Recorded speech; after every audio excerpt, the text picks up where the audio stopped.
अरे ये खरगोश का बच्चा यहाँ। वाओ, गुलाम रसूल भाई ये बोतल पकड़े, ये मुझसे लड़ना चाह रहा है। राइका ये प्यासा है और पानी मांग रहा है। आपको कभी भी इस तरह मिसबिहेव नहीं करना चाहिए। बोतल दे।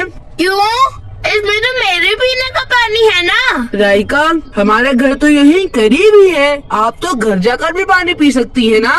ये बेचारा न जाने कब से प्यासा है। लाए दे बोतल। प्यासे को पानी पिलाना तो वैसे भी बहुत बड़ी नेकी है, और बेज़बान जानवर के साथ भलाई करना तो और भी अच्छी बात है। देखें कितनी शदीद प्यास लगी हुई थी इसे। गुलाम रसूल भाई हम इसे अपने घर लीजिए। नहीं राइका, जिस तरह हमारे घर लेट आने पर अम्मी बाबा परेशान होते हैं ना, इसी तरह इसकी अम्मी भी परेशान हो जाएंगी। ये कितना क्यूट सा है ना, लेकिन ये तो अकेला है। इसकी अम्मी कहाँ है? यही तो मैं सोच रहा हूँ। कि मुझे बाबू अंकल का लग रहा है। चले आए, हम इसे इसकी अम्मी तक पहुँचा देते हैं। जी। कहाँ चला गया? वो देखो सामने, लगता है बाबू अंकल इसी की वजह से परेशान हैं।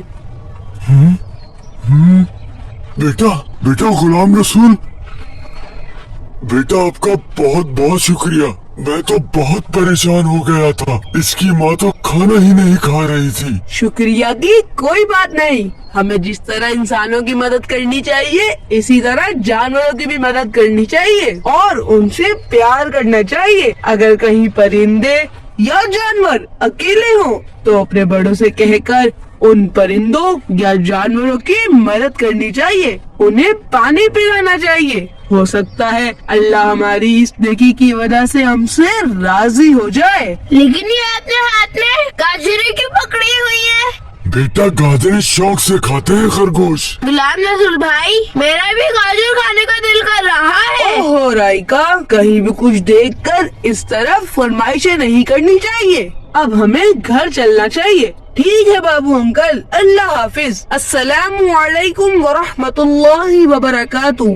वालेकुम अस्सलाम। अल्लाह हाफिज, फिर मिलेंगे। अल्लाह का शुक्र है मिल गया।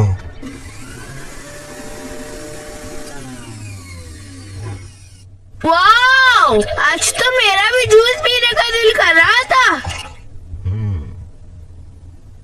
ये ले।